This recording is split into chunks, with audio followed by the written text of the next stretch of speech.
10 से 15 नवंबर के बीच 2 चरणों में हो सकते हैं महाराष्ट्र विधानसभा चुनाव। महायुति में सीट बंटवारे पर चर्चा तेज। विधानसभा चुनावों की तारीखों को लेकर महाराष्ट्र के मुख्यमंत्री एकनाथ शिंदे ने कहा कि चुनाव 10 से 15 नवंबर के बीच 2 चरणों में हो सकते हैं। इसका मतलब है कि चुनावों की घोषणा आयोग 10 से 15 अक्टूबर के बीच कभी भी कर सकता है। रविवार को वर्षा निवास पर मुख्यमंत्री शिंदे ने कई मसलों पर अपनी राय स्पष्ट की। उन्होंने कहा कि चुनाव की तारीखों को लेकर लोगों में कोई भ्रम नहीं होना चाहिए। चुनाव आयोग राज्य में विधानसभा चुनाव अपने समय पर कराएगा। महायुति में सीट बंटवारे पर सीएम ने कहा कि चुनाव की घोषणा से पहले सब कुछ फाइनल कर लिया जाएगा।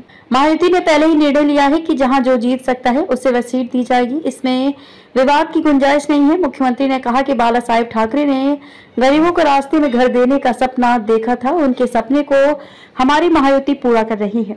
हम 4 लाख घर बनाने की योजना पर काम कर रहे हैं। महाराष्ट्र के मुख्यमंत्री एकनाथ शिंदे ने रविवार को कहा कि राज्य विधानसभा चुनाव नवंबर के दूसरे हफ्ते में होने की संभावना है। सत्ता में शामिल सहयोगियों के बीच सीट बंटवारे को अगले 8 से 10 दिन में अंतिम रूप दे दिया जाएगा। शिंदे ने कहा कि 288 सदस्यीय राज्य विधानसभा के लिए 2 चरणों में चुनाव कराना बेहतर रहेगा। महायुति सरकार में शिंदे नीति शिवसेना, बीजेपी और अजीत पवार वाली एनसीपी शामिल है। मुख्यमंत्री ने कहा कि महायुति सहयोगियों के बीच सीट बंटवारे के लिए जीत की ज्यादा प्रत्याशा ही मानदंड होगा। महिलाओं के बीच सरकार के लिए समर्थन दिख रहा है।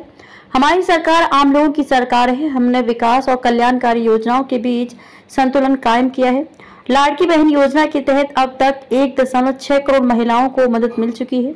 सरकार का लक्ष्य मुंबई को झुग्गी झोपड़ी मुक्त बनाना है। शिवसेना यूबीटी नेता उद्धव ठाकरे ने रविवार को कहा कि उनके मन में महाराष्ट्र का मुख्यमंत्री बनने की आकांक्षा नहीं है। ठाकरे ने कहा कि चाहे मैं सत्ता में हूं या नहीं, मैं लोगों के समर्थन से सशक्त महसूस करता हूं। बाला साहेब ठाकरे कभी भी सत्ता में नहीं थे, लेकिन लोगों के समर्थन के कारण सभी शक्तियां उनमें नहीं थीं। ठाकरे ने पिछले महीने एनसीपी, एसपी और कांग्रेस से महाविकास आघाड़ी के लिए मुख्यमंत्री पद का चेहरा तय करने के लिए कहा था, लेकिन उन्हें सकारात्मक प्रतिक्रिया नहीं मिली। शरद पवार ने कहा था कि गठबंधन को मुख्यमंत्री पद का चेहरा घोषित करने की कोई जरूरत नहीं है।